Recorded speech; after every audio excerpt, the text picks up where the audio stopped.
Panic attacks. I hate them. You hate them. We all hate them. And if you don't, you must be one cool cucumber. Panic attacks are one of those things that not everybody will experience, but when you do experience them, it might be the closest thing you'll ever feel to death without actually dying or being physically injured. I remember the first time that I ever had a panic attack, I genuinely thought I was having a heart attack and then I was gonna die. Now, panic attacks are professionally described as a sudden and intense episode of fear or discomfort that reaches its peak in minutes, often accompanied by severe physical and emotional symptoms. And I'd say that pretty much sums up how a panic attack feels and what happens during a panic attack, at least for the most part. I think one of the worst parts about a panic attack, other than the feeling of impending doom and constant stress, is the fact that you don't always have to be in a state of panic or stress to get them. They can just happen, which is honestly terrifying. I remember the first time that I ever had a panic attack, I was literally just playing video games, hitting the Pendulum, and eating ramen, and out of nowhere, I felt a random pop in my chest. It was just sudden. And then I thought, well, that was weird. My heart started beating really fast, and it felt like it was tensing a lot, almost like it was being squeezed in my chest. I think the best way I can describe it is that it felt like my rib cage and all the muscles around my chest were caving in and crushing my chest, pretty much. It was really terrifying, and like I said, I thought I was having a heart attack, and since I never had a panic attack before, I didn't know what was wrong with me, and since I didn't know what was wrong with me, I thought I was dying, and since I thought I was dying, that just made the panic worse. So I was stuck in a long-lasting spiral of just pure panic. It was absolutely terrible. Now, the panic attack itself was really bad, the feeling of impending doom and the crushing weight on my chest, but for 2 or 3 months after, my heart felt extremely weak, as if the slightest bit of stress would send me back into that place of pure panic. And also, for some reason, my brain associated ramen with panic attacks, since I had just got done eating ramen before the panic attack. So the thought of ramen gave my heart this quivering feeling. I genuinely avoided ramen for a couple months. Also, smoking started making my chest tight after that, and I don't know if that's just a natural response to hitting the Pendulum, or if I have little bitch lungs now, or if the panic attack set something off, and then I don't know.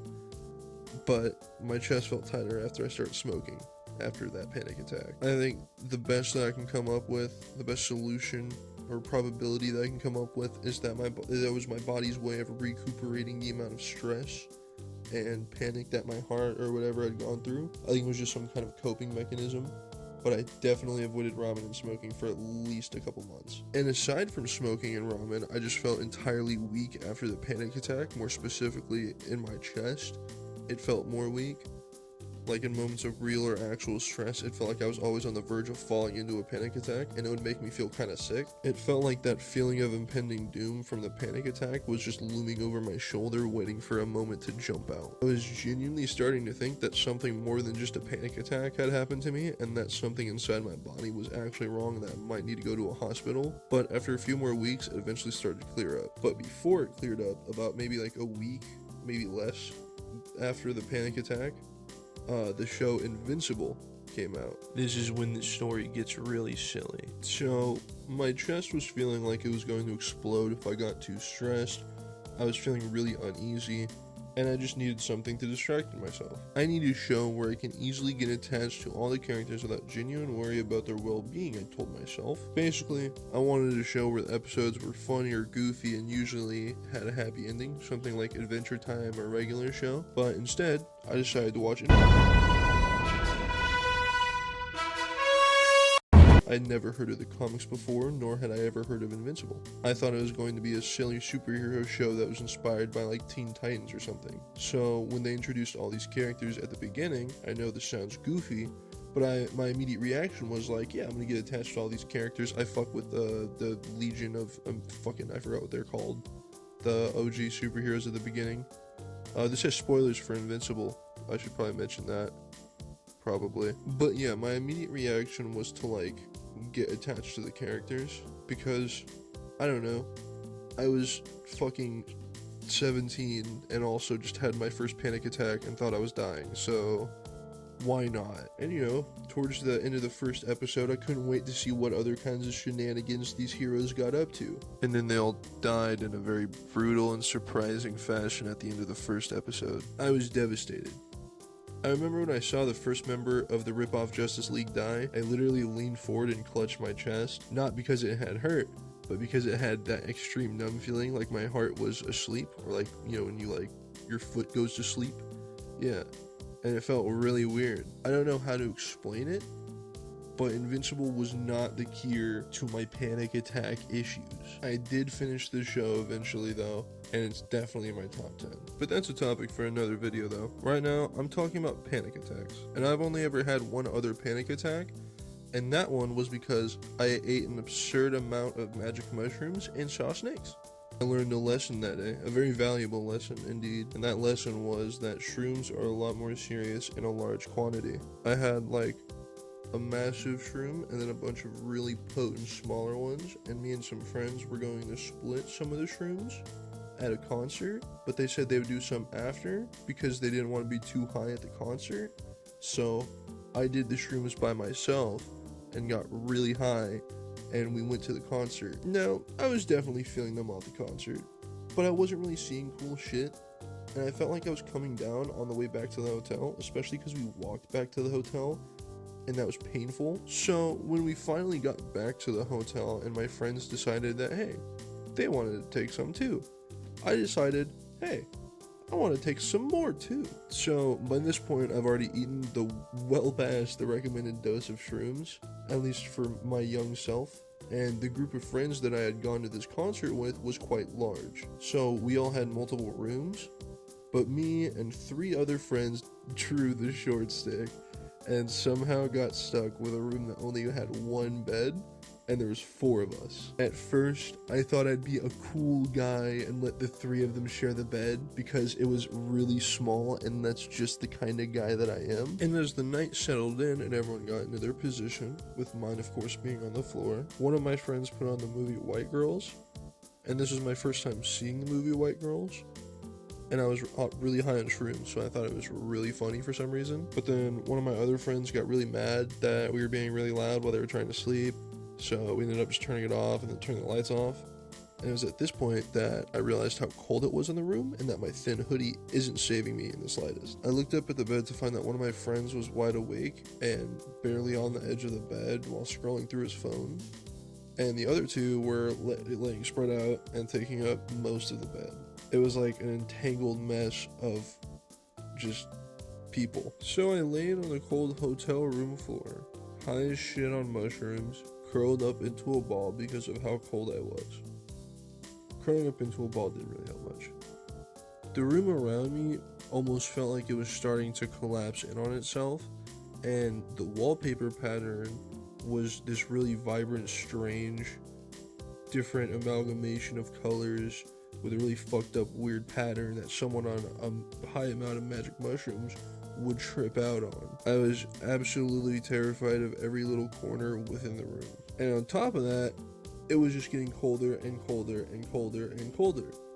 So I eventually got up and asked my friend who was still awake if he could make room for me or something, or scooch over an inch so I could maybe get some blanket, or maybe pass me a blanket or something, because I was freezing. But he pointed out that he himself barely had any room and there was only 1 blanket that was being shared between the 2 of them, and there was kind of like a sheet, but it was wrapped up in my friend who was just dead asleep, and you couldn't really wake him up at all. And it was all a fair point, but I wasn't really looking for fair points at the time. I was looking for warmth and comfort. And so I went back to the floor and just looked at the pitch black ground, trying to take my mind off of everything. But that wouldn't work either because the shrooms would start playing tricks on me. I would start seeing shadows moving against the darkness. Now, one of my biggest fears, I guess, is snakes. I don't know why, they're just really creepy. And so I noticed the pattern in the shadows looked like slithering, and it looked like a snake. And so I was even more terrified, and this set in a worse form of panic. and I think this set off the panic attack, and that's when it got like really bad. So eventually I got up and I noticed that my one friend that was leaning off the side of the bed was still awake, and so I asked him, more like begged him, but I basically asked him if we had literally anything to drink, and all he handed me was an almost empty, fully warm, I think it was a Mountain Dew Code Red, or it was like a red 7-Up or something, and I knew it wouldn't do anything, because one, I'm not a big soda person, two, warm soda isn't very hydrating in general, and three, who the fuck drinks Mountain Dew Code Red? I don't know. So I sat on the ground for a couple minutes, basically just rocking back and forth, not knowing what to do, because I was tripping balls. I was having another panic attack, so I thought I was dying again. You know, the whole shebang. But eventually, I just pulled out my phone and tried to distract myself. So I started scrolling on like Instagram and like TikTok and like anything I could to scroll on to take my mind off of where I was and what was happening, and the fact that my mind thought that there were snakes in front of me. And I found that the videos on Instagram and TikTok didn't help me in the slightest. In fact, it might have made it worse. But the like reading the captions and reading the words kind of took my mind off of it. So I would go to big pages where I'd have to read a lot of shit, and then I'd just like read it all like over and over again. And then that kind of calmed me down, I guess, for a little bit. But the moment I would like put the phone down and like be like, okay, I'm good, it would all like hit me like a truck. And at like some point throughout the night, I eventually got really thirsty, and that also didn't help the panic attack, because my mouth was like that dry point to where it like feels like it's all one thing and it's like closing together, and it's just really dry, and I needed water. It felt like I was about to be choking on my own tongue or something. But the point is, I was really desperate, and I took a sip. I was 5 minutes from pulling a Bear Grylls and drinking my own piss, so I took a sip. But as expected, it was disgusting, and it didn't lube my insides or help me or fix my hydration issue in the slightest, which was the least that could have happened, seeing as the struggles I was going through. In fact, it felt like it made it worse, considering not only did I not like the taste, it didn't hydrate me, and now my mouth was both really dry and tasted like shitty cherry. And on top of all of that, when I tried to stand to walk, it felt like I was floating, like my legs were really numb and felt really asleep, because I was sitting on the ground rocking in a ball for like 3 or 4 hours. I had all but given up after the Mountain Dew of despair, but then my friend mentioned a possibility of vending machine down in the lobby. But see, the problem was that is if there was a vending machine, it was in the lobby. So we were on the top floor, and there was no elevator in the building. So you see where I'm getting at. I had to walk down each and every stair to get to the bottom. And I'll have you know, this staircase wasn't fucking ordinary. It wasn't a simple spiral or a straight up and down staircase. This staircase, it did spiral, but it was super tight and hexagonal, and it made it feel impossible for more than one person to go up at a time. On top of that, it felt really disorienting, even when I was sober earlier in the day when we first arrived. I remember practically begging my friend to go with me, mostly because I didn't trust my own really high self, but also because the staircase was genuinely terrifying. But since we only had one key to the room, my friend left the door open for me, but he didn't want to come with me because he was afraid that the friend with the key would wake up and shut the door on us, effectively locking us out of our room. And once again, his point was valid. And once again, I wasn't really looking for a fucking valid point. I was looking for water and comfort. I eventually came face to face with the staircase and looked down the spiral of eternal steppage, where I then took the first step. Now, I know this is going to be an incredibly stupid statement, as are most of my statements, but it felt like I felt every single step down to the lobby. It also felt like I was moving in second person, like I was seeing myself through someone else's eyes. Mind you, I'm still having a panic attack while basically stumbling down these stairs. And after 3 flights of really weird, trippy, spirally, curly ass stairs, I finally made it down to the weird ass lobby that also doubled as some fuck ass car garage. I remember it incredibly vividly because for some reason I walked through the garage and the first thing I thought of was that it looked like a building straight out of Sleeping Dogs, like the game. I don't know why, but it was my first thought, but then I saw it. On the other side of a glass door, there it was, a vending machine. I almost came in my pants from excitement. Slowly, I crawled on my heels and my toes to the glass door, and I pushed.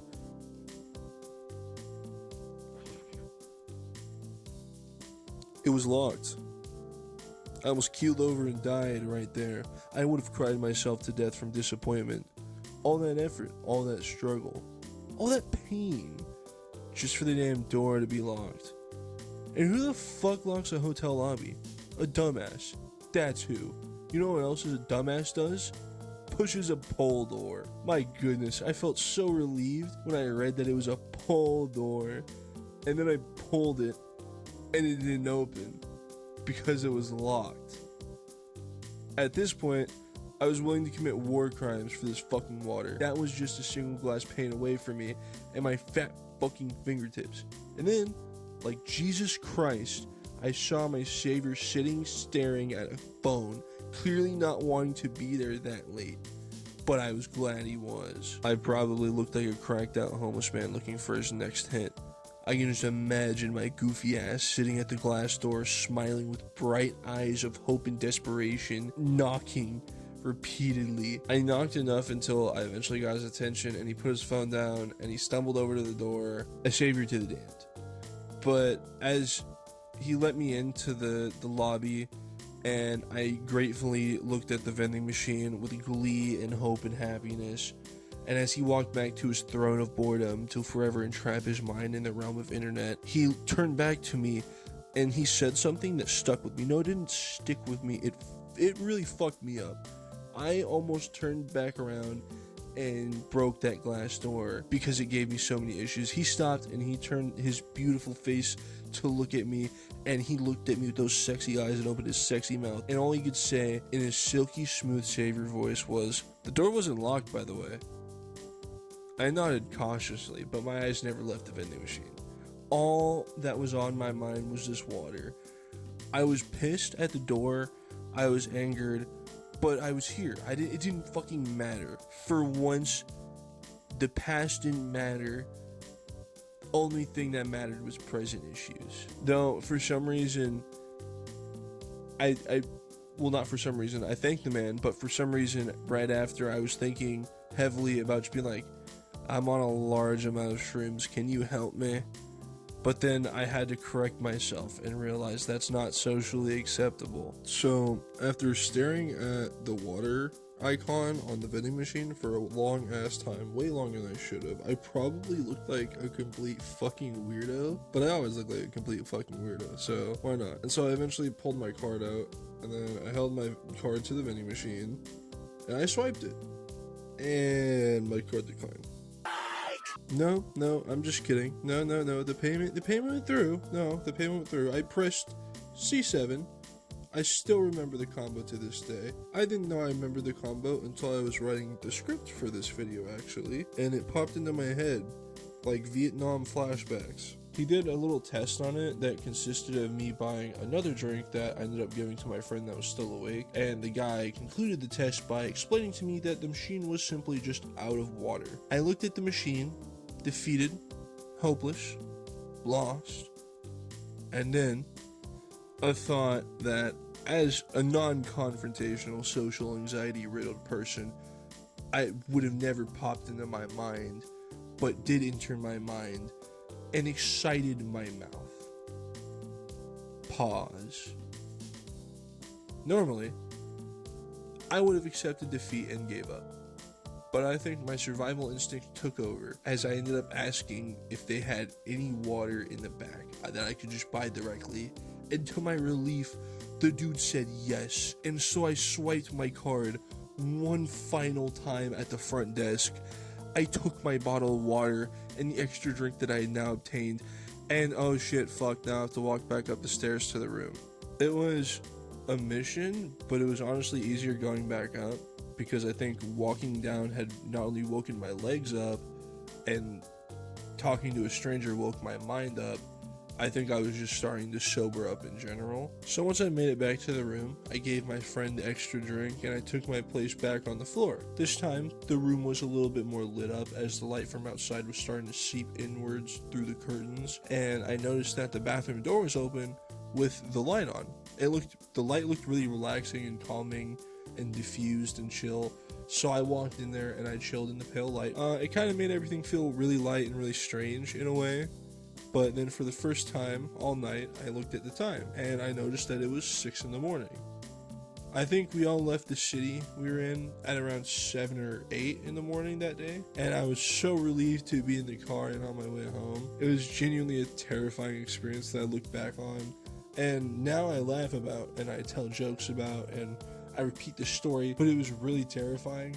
But I think all drug trips are like that though. I think you're gonna have bad times that you're gonna look back and laugh on, but at the time you genuinely thought you were dying. Panic attacks come in all shapes and sizes, and they come for all reasons other than just stress or fear, contrary to popular belief. But those are the two main emotions that can cause a panic attack, and the two main emotions that a panic attack can make you feel. And if anybody else has good panic attack stories that you can look back on and laugh about, or just openly talk about, hear them.